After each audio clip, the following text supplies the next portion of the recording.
റോമ 9:16. മനുഷ്യൻ്റെ അധ്വാനം പ്രയത്നമല്ല, ദൈവത്തിൻ്റെ ദയയാണ് എല്ലാത്തിൻ്റെ അടിസ്ഥാനം. നിങ്ങളുടെ കടങ്ങൾ മാറണോ, രോഗസൗഖ്യം കിട്ടണോ, ഒരു നേരത്തെ നിമിഷം ദൈവം തീരുമാനിച്ചാൽ മതി. പക്ഷെ ദൈവം തീരുമാനിക്കണമെങ്കിൽ നീ ദൈവത്തോട് കൊടുത്ത ഉടമ്പടിയോട് വിശ്വസ്തത പുലർത്തണം. അറിവില്ലായ്മയുണ്ട്, സാരമില്ല. ഇതൊന്നും അറിയില്ലായിരുന്നു കർത്താവേ, നോ പ്രോബ്ലം. ഇന്നറിഞ്ഞില്ലേ? ഇന്ന് സത്യം അറിഞ്ഞില്ലേ? Are you ready to accept this truth? Are you ready to change your life? God will bless you. ഏത് രോഗം, ഏത് പ്രതിസന്ധി ദൈവത്തിന് വിഷയമൊന്നുമില്ല. ഞാൻ നേരത്തെ പറഞ്ഞ എൻ്റെ ഭാര്യ 14ാമത്തെ പ്രസവിക്കുക, 220/180 പ്രഷർ. എപ്പോൾ വേണമെങ്കിലും തട്ടിപ്പോവാം. പ്രസവത്തിൻ്റെ തലേ ദിവസം സ്കാൻ ചെയ്ത് അവസാനം ഒരു സ്കാൻ ചെയ്യാൻ പറയും, ചെയ്തോളാൻ പറയും. അപ്പോൾ പറഞ്ഞു കൊച്ചിൻ്റെ തലയോട്ടി കൂടി ചേർന്നിട്ടില്ല, 8 മാസമായിട്ടുള്ളൂ, ഫ്ലൂയിഡ് നിറഞ്ഞിരിക്കുകയാണ്. പിന്നെ ഭയങ്കര റിസ്ക്കാണ്. അമ്മയും മരിക്കാം, കൊച്ചും മരിക്കാം. ഇവിടെ നിയോനാറ്റൽ ICU ഇല്ല. അതുകൊണ്ട് ഒരു ആംബുലൻസ് റെഡിയാക്കണം. പ്രസവം കഴിഞ്ഞാൽ ഉടനെ കൊച്ചിനെ ആ ഹോസ്പിറ്റലിലേക്ക് കൊണ്ടുപോകണം. അമ്മേനെ ഇവിടുത്തെ ICUവിൽ കയറ്റും. രണ്ടും മരിക്കും. എന്നാണ് ഡെലിവറി സിസേറിയൻ നടത്തുന്നതിൻ്റെ തലേ രാത്രി പീഡിയാട്രീഷ്യനും ഗൈനക്കോളജിസ്റ്റ് എന്നോട് പറഞ്ഞത്. എന്നെ സ്വകാര്യത്തെ വിളിച്ചെടുത്ത് പറഞ്ഞ കാര്യമാണ്. ഞാൻ പറഞ്ഞു, എനിക്കൊരു കാര്യം പറയണമെന്ന് എന്നെ വിളിച്ചത്. രണ്ടുപേരും കൂടി വളരെ രഹസ്യത്തിൽ ചേർത്ത് പറഞ്ഞ കാര്യമാണ്. ഇതാണ് സിറ്റുവേഷൻ. അമ്മയും പോകാം, കുഞ്ഞും പോകാം, കിട്ടിയാൽ കിട്ടി, പോയാൽ പോയി, ഒന്നും വിചാരിക്കരുത്. ഞാൻ പറഞ്ഞു, ഒരു വിചാരമില്ല. ഒരു വിചാരമില്ല. അല്ല, കുഴപ്പമില്ല. എടോ, തൻ്റെ ഭാര്യ മരിച്ചു എന്നാണ് പറഞ്ഞത്, അത് മനസ്സിലായി. പിന്നെ തൻ്റെ കുഞ്ഞ് ഒരു മന്ദബുദ്ധിയായിരിക്കും. ഈ ഫ്ലൂയിഡ് കയറി കഴിഞ്ഞാൽ വീർത്ത തലയായിട്ടായിരിക്കും അത് വരിക. അത് സാരമില്ല. അതെന്താ? അത് സംഭവിക്കൂല. അതെന്താ കാരണം? എൻ്റെ കർത്താവിൻ്റെ വചനം. നിങ്ങളുടെ റിപ്പോർട്ടാണിത്.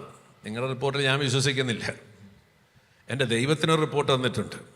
ഏശയ്യാ 53:5 എൻ്റെ അകൃത്യങ്ങൾക്ക് വേണ്ടി അവൻ മുറിവേൽപ്പിക്കപ്പെട്ടിരിക്കുന്നു, എൻ്റെ അതിക്രമങ്ങൾക്ക് വേണ്ടി അവൻ ക്ഷതമേൽപ്പിക്കപ്പെട്ടിരിക്കുന്നു, അവൻ്റെ മേലുള്ള ശിക്ഷ എനിക്ക് രക്ഷ നൽകിയിരിക്കുന്നു, അവൻ്റെ മുറിവിനാൽ സൗഖ്യം പ്രാപിച്ചിരിക്കുന്നു. This is the message I got it from my God. നിങ്ങൾ പ്രാർത്ഥനക്കാരല്ലേ? പ്രാന്താണല്ലേ? സോറി, അയ്യോ, ഒന്നും നടക്കില്ല. കാരണം ദൈവത്തിൻ്റെ ബ്ലെസ്സിങ് ഈ ഭൂമിയിൽ ഒരു സാധനത്തിന്, ഒരു വ്യക്തിക്കും ദൈവത്തിൽ നിന്ന് നമുക്ക് അനുഗ്രഹം നിന്നെ എടുക്കാൻ സാധ്യമല്ല. ഈ വചനത്തിനോടുള്ള പ്രത്യുത്തരം ഉണ്ടായിരിക്കണം ജീവിതത്തിൽ. 8500-ൽ പരം വാഗ്ദാനങ്ങൾ നിങ്ങൾക്ക് വേണ്ടി ഈ പുസ്തകത്തിൽ എഴുതി വച്ചിട്ടുണ്ട്. ഏത് മേഖലയിലാണ് വേണ്ടത്? സാമ്പത്തിക മേഖല വേണോ? ആരോഗ്യ മേഖല വേണോ? ആത്മീയ മേഖല വേണോ? കുടുംബ മേഖല വേണോ? കൃഷിയുടെ മേഖല വേണോ? സാമൂഹിക മേഖല വേണോ? It is there in this book, all the blessings. പക്ഷെ അത് കിട്ടണമെങ്കിൽ എന്ത് വേണം?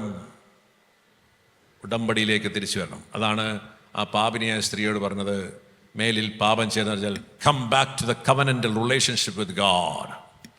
ദൈവമായിട്ടുള്ള ആ ഉടമ്പടിയിലേക്ക് തിരിച്ചു വരണം. എന്തിനാ ഉടമ്പടി ഉണ്ടാക്കിയെന്നറിയാവോ? വചനം പറയാണ്, നിങ്ങൾ എൻ്റെ സ്വന്തം ജനമായിരിക്കും, ഞാൻ നിങ്ങളുടെ ദൈവമായിരിക്കും. എന്നിട്ട് പറയാണ്, നിങ്ങൾ എനിക്ക് ഈ ഭൂമത്തുള്ള ലോകത്തുള്ള എല്ലാ ജനങ്ങളും വെച്ച് ഏറ്റവും പ്രിയപ്പെട്ട എൻ്റെ സ്വന്തം ജനമായിരിക്കും. കാരണം ഭൂമി മുഴുവൻ എൻ്റെതാണ്. നിങ്ങൾ എനിക്ക് പുരോഹിത രാജ്യവും വിശുദ്ധ ജനവുമായിരിക്കും. നിങ്ങൾ എൻ്റെ വിശുദ്ധിയിൽ നിൽക്കണം. എന്തിനാ എൻ്റെ അടുക്കൽ വരുന്നത്? എൻ്റെ വിശുദ്ധ ജനമായിട്ട് ജീവിക്കണം. ഈ ഭൂമി ഏത് പട്ടിണിയെടുത്ത് 420 വർഷം അടിമവേല ചെയ്ത ജനത്തോട് ദൈവം പറയാം, I will bless you. You need to do only one thing, be my children.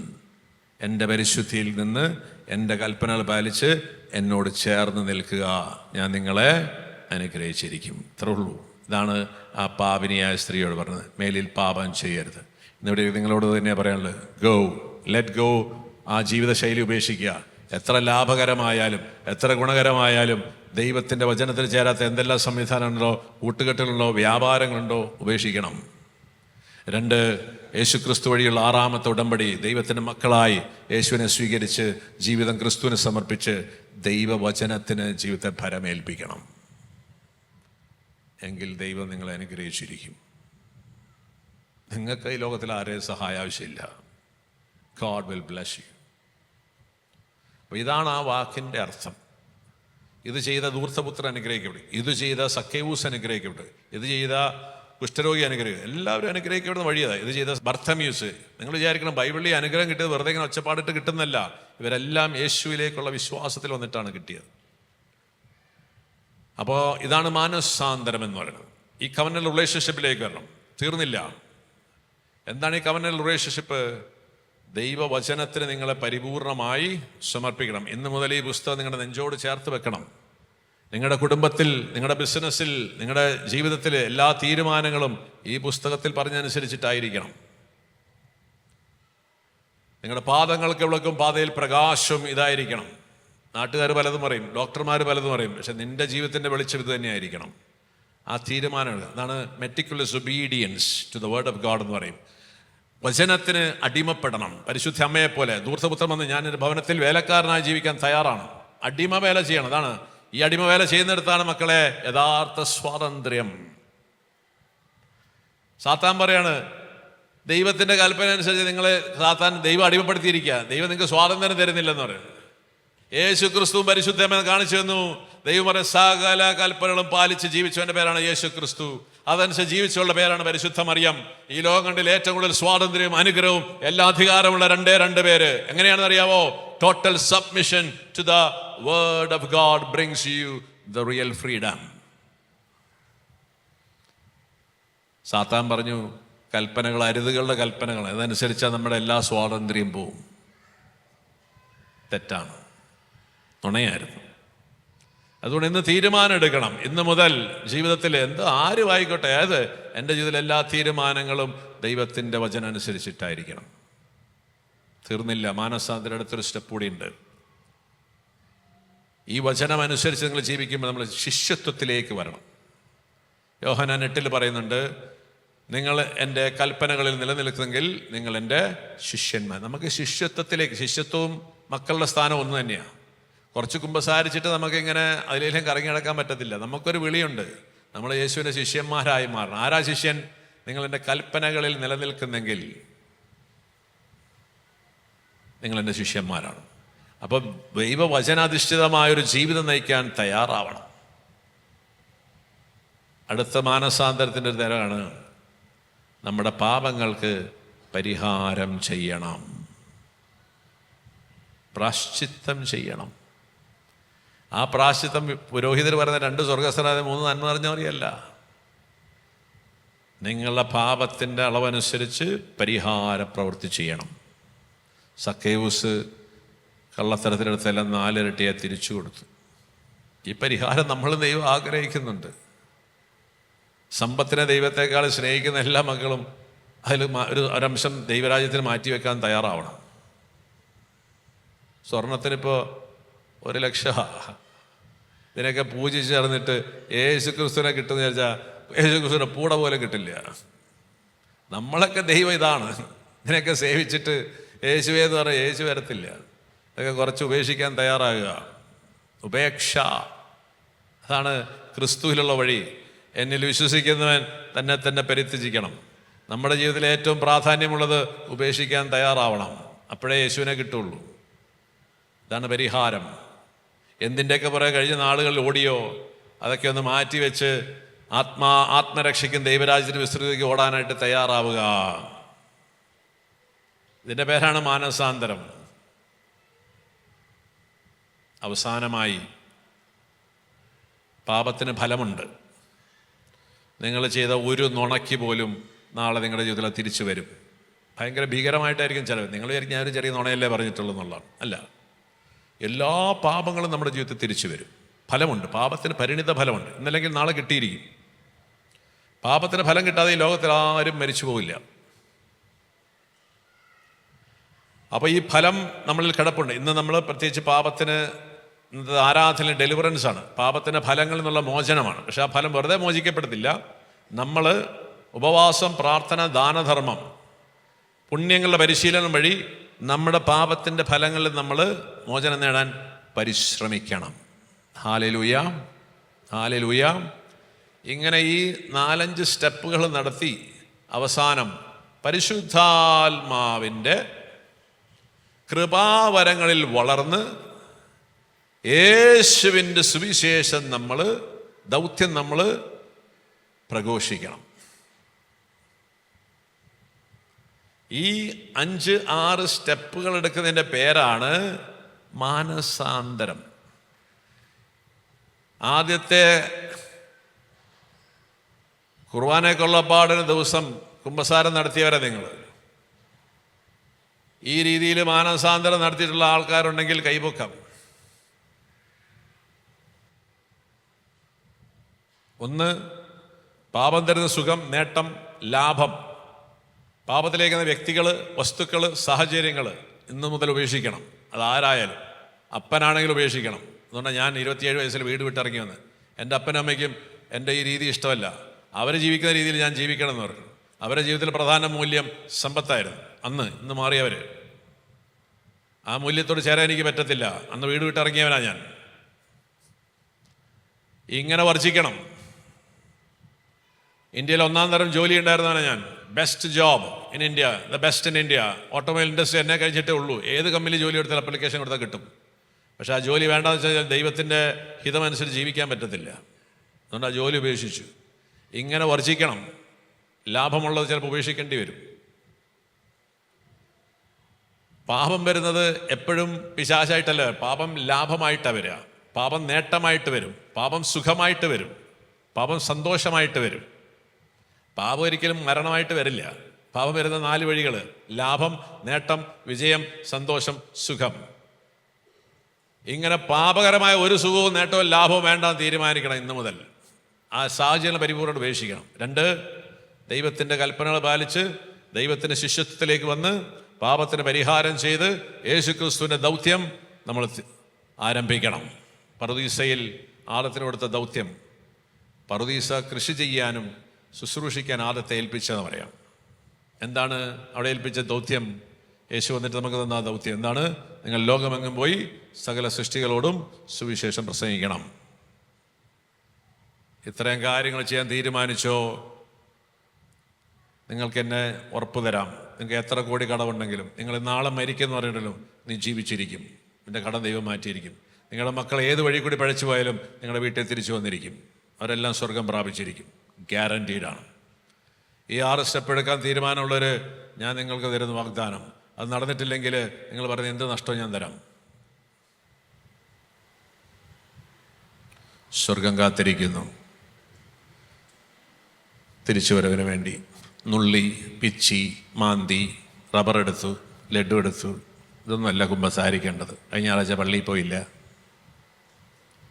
ലോകവും ലോകത്തിലെ മോഹങ്ങളും സ്ഥാനമാനങ്ങളും കൂട്ടുകെട്ടുകളും കയ്യടിയും പ്രശസ്തി, ഇതൊക്കെയാണ് എൻ്റെ ജീവിതത്തിൻ്റെ ഹരം.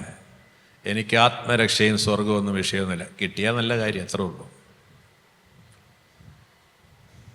ഈ തരത്തിലേക്ക് മാറ്റം വരുത്തണം. എൻ്റെ ദൈവം സമ്പത്താണ്, അല്ലേ? എന്ത് അല്ലേ? നിങ്ങളുടെ ദൈവം ആരാന്നറിയുന്നത് എങ്ങനെയാണ്? നിങ്ങളുടെ സമ്പത്തിന് അടിമയാണോ ഉടമയാണോ എന്ന് എങ്ങനെ അറിയാം? നിങ്ങളുടെ പ്രൊഫഷന് നിങ്ങൾ അടിമയാണോ ഉടമയാണോ എന്ന് എങ്ങനെ അറിയാം? നിങ്ങളുടെ സൽപ്പേര് നിങ്ങൾ അടിമയാണോ ഉടമയാണോ എന്ന് എങ്ങനെ അറിയാം? ലോകത്തിലുള്ള നിങ്ങളുടെ സ്ഥാനമാനങ്ങൾ നിങ്ങൾ അടിമയാണോ ഉടമയാണോ നിങ്ങൾ അറിയാം? നിങ്ങളുടെ സൗന്ദര്യത്തിന് നിങ്ങൾ അടിമയാണോ ഉടമയാണോ എങ്ങനെ അറിയാം? ഇത് നഷ്ടപ്പെട്ടു പോകുമോ എന്നുള്ള ഭയമുണ്ടോ? ഏതെങ്കിലും ഒരു കാര്യം, ആരോഗ്യം, സമ്പത്ത്, സ്ഥാനമാനങ്ങൾ, ജോലി, സൗകര്യങ്ങൾ നഷ്ടപ്പെട്ടു പോകുമെന്നുള്ളൊരു ഭയമുണ്ടോ? 2, ഈ കാര്യങ്ങൾ ആര് ചോദിച്ചാലും സ്വാതന്ത്ര്യത്തോടെ വലിച്ചെറിയാനുള്ള സ്വാതന്ത്ര്യമുണ്ടെങ്കിൽ അതിൻ്റെ ഉടമയാണ് നിങ്ങൾ.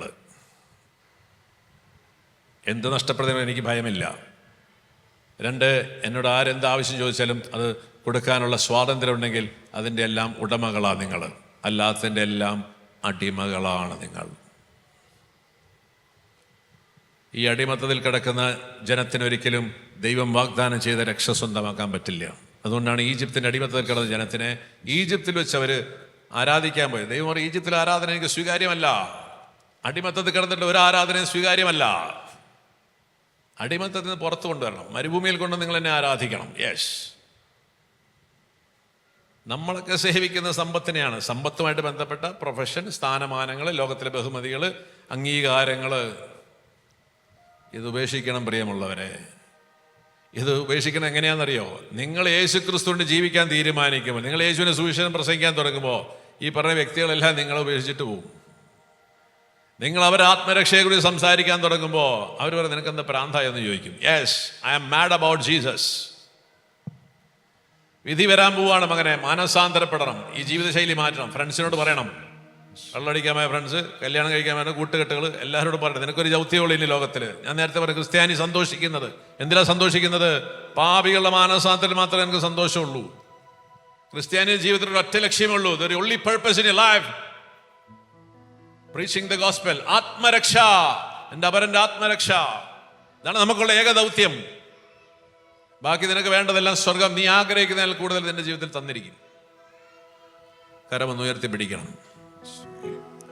ഈ ജീവിതത്തിലേക്ക് വരണം, തയ്യാറാവണം, സ്നേഹിക്കണം, ദൈവത്തെ സ്നേഹിക്കണം, സഹോദരങ്ങളെ സ്നേഹിക്കണം. ജീവിത പങ്കാളി, മക്കളെ എല്ലാം നമ്മൾ ഉപയോഗിക്കുകയാണ് സ്വാർത്ഥ താല്പര്യങ്ങൾക്ക് വേണ്ടി. നമ്മളെ എല്ലാവരും ഉപയോഗിക്കുകയാണ്. ആ തീരുമാനം മാറ്റി മറ്റുള്ളവർക്ക് വേണ്ടി ബലിയാകാൻ തയ്യാറാകുക. മറ്റുള്ളവരുടെ താല്പര്യങ്ങൾക്ക് വേണ്ടി നമ്മുടെ താല്പര്യങ്ങളെ ഉപേക്ഷിക്കുന്നതിന്റെ പേരാണ് സ്നേഹം. സ്വാതന്ത്ര്യം എന്ന് പറയുന്നത് തന്നെയാണ്. സ്വാതന്ത്ര്യ ദുരുപയോഗമാണ് ആദ്യ പാപത്തിന്റെ കാരണം എന്ന് പറയുന്നത്. സാത്താൻ പറഞ്ഞ് നിനക്ക് ഇഷ്ടമുള്ള ചെയ്യാൻ വേണ്ടിയിട്ടാണ് നിനക്ക് ദൈവം സ്വാതന്ത്ര്യം. അങ്ങനെ ഇഷ്ടമുള്ളത് ചെയ്തതിൽ അടിമത്തമാണ്. യഥാർത്ഥ സ്വാതന്ത്ര്യം പറഞ്ഞാൽ നമ്മളെ സ്നേഹിക്കുന്നവർക്ക് നമ്മുടെ താല്പര്യങ്ങളെ ബലിയെ സമർപ്പിക്കുന്നതിന്റെ പേരാണ് സ്വാതന്ത്ര്യം. അതാണ് യേശു ക്രിസ്തു നമുക്ക് കാണിച്ചത്. രണ്ടാമത്തെ അത് കാണിച്ചു തരാണ്. ഞാൻ ഈ ഭൂമിയിൽ വന്ന് എൻ്റെ ഇഷ്ടം നിറവേറ്റാനല്ല, എൻ്റെ അയച്ചവൻ്റെ ഇഷ്ടം നിറവേറ്റാനാണ്. ഞാൻ ഭൂമിയിൽ വന്നിരിക്കുന്ന എൻ്റെ ഇഷ്ടമുള്ള പ്രവൃത്തി ചെയ്യാൻ, എൻ്റെ അയച്ചവൻ്റെ പ്രവൃത്തി പൂർത്തീകരിക്കാനാണ്. ഞാൻ ഈ ഭൂമിയിൽ വന്ന് എനിക്ക് ഇഷ്ടമുള്ള വാക്കുകൾ പറയാൻ വേണ്ടി, എൻ്റെ അയച്ചവൻ്റെ വാക്കുകൾ പറയാൻ വേണ്ടിയാണ്. Total submission to the father. അതാണ് സ്വാതന്ത്ര്യം.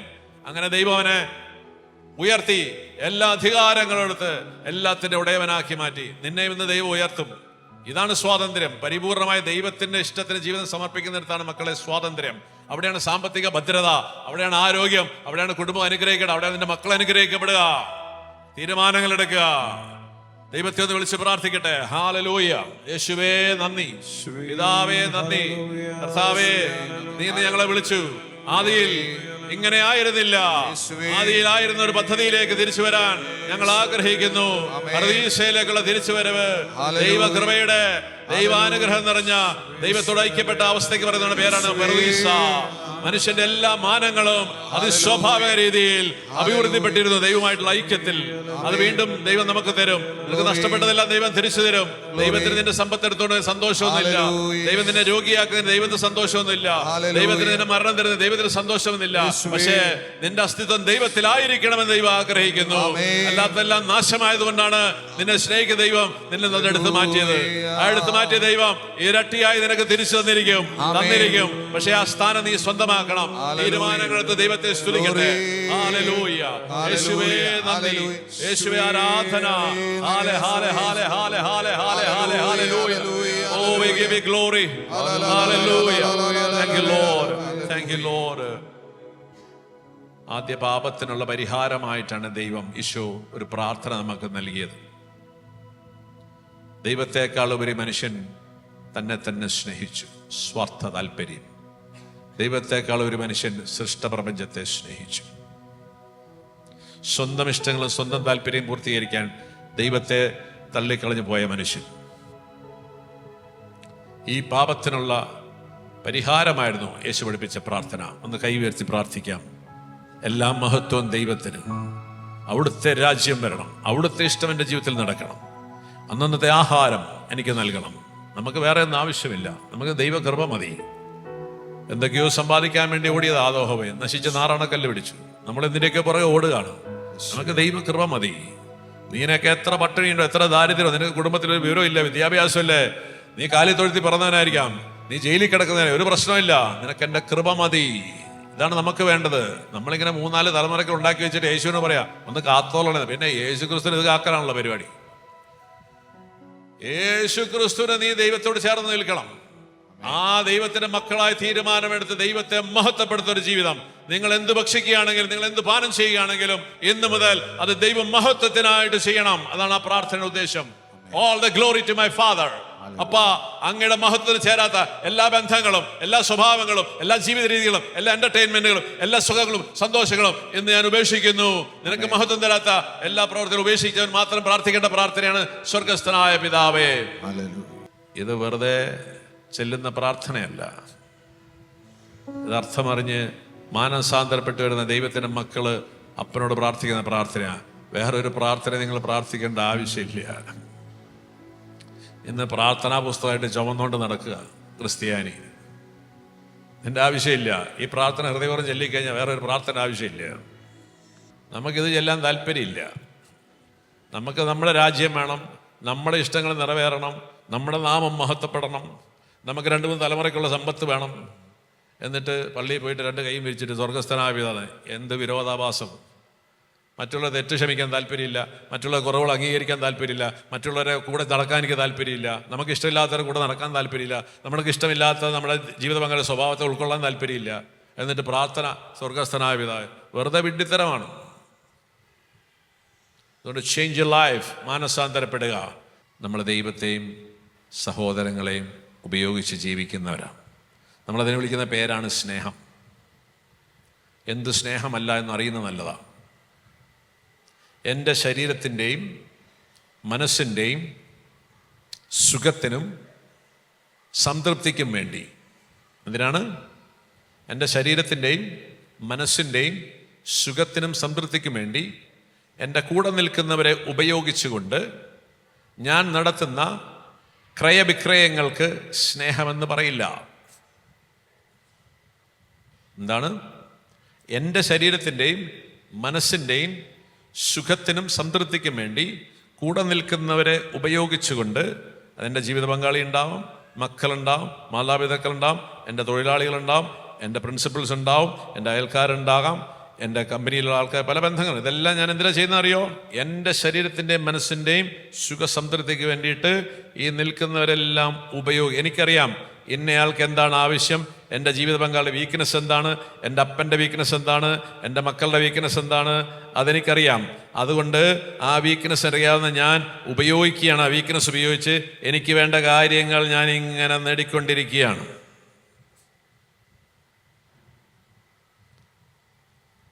ഇന്നയാൾക്കൊക്കെ എന്തു കൊടുത്താൽ എനിക്ക് വേണ്ടത് കിട്ടുമെന്ന് എനിക്ക് കൃത്യമായിട്ടറിയാം.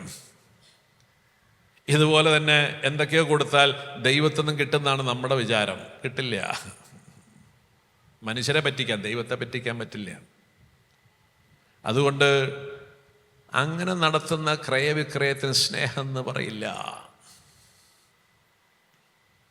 എൻ്റെ ആത്മരക്ഷയ്ക്കും എൻ്റെ സഹോദരങ്ങളുടെ ആത്മരക്ഷയ്ക്കും വേണ്ടി എൻ്റെ ശരീരത്തിൻ്റെയും മനസ്സിൻ്റെയും സുഖവും സന്തോഷവും പരിത്യജിക്കുന്നതിൻ്റെ പേരാണ് സ്നേഹം. ഇതാണ് കാൽവരി മലയെ കുരിശിൽ കാണുന്നത്. നമ്മളെ വീണ്ടെടുക്കുവാൻ വേണ്ടി, നമുക്ക് ജീവനുണ്ടാകുവാൻ വേണ്ടി അവൻ്റെ ശരീരവും അവൻ്റെ മനസ്സും എല്ലാ സുഖങ്ങളും സന്തോഷങ്ങളും അവൻ പരിത്യജിച്ചു. അവൻ്റെ ശരീരം എന്നേക്കുമായി ഒരിക്കൽ സമർപ്പിക്കപ്പെട്ടത് വഴി നാം വിശുദ്ധീകരിക്കപ്പെട്ടു. തീരുമാനങ്ങൾ എടുക്കണം. എൻ്റെ ജീവിത പങ്കാളി എത്ര നാളായി ഉപയോഗിച്ചുകൊണ്ടിരിക്കുന്നു? പാവം, അതുങ്ങൾക്ക് പല ബലഹീനതകളുണ്ട്. അത് കൊടുത്തു കഴിഞ്ഞാൽ അവരോടനെ നമ്മുടെ കൂടെ അങ്ങ് പോരും. പക്ഷെ നിൻ്റെ കൂടെ ദൈവം ഉണ്ടാവില്ല. കാരണം നീ ഉപയോഗിക്കുകയാണ് മനുഷ്യരെ.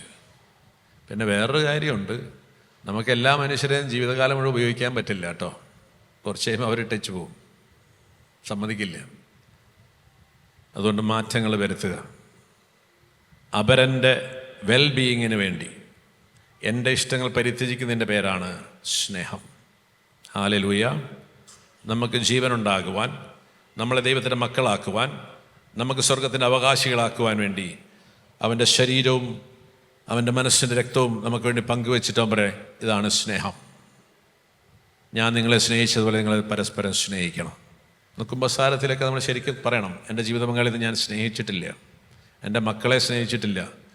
നമ്മളൊക്കെ ഇങ്ങനെ അവരുടെ കുറേ വീക്ക്നെസ്സൊക്കെ കാട്ടിക്കൊടുത്ത് പപ്പയാണ് ഡാഡി എന്നൊക്കെ പറഞ്ഞ് നടക്കാന്നുള്ളൂ. നിങ്ങൾ വല്ലതും സ്വർഗത്തിൽ പോവോ? സ്വർഗത്തിൽ പോകുന്ന ഉറപ്പുണ്ടോ? നിങ്ങളുടെ ജീവിത പങ്കാളി മക്കൾ സ്വർഗത്തിൽ പോകുന്ന ഉറപ്പുള്ളവർ കൈവക്കുക.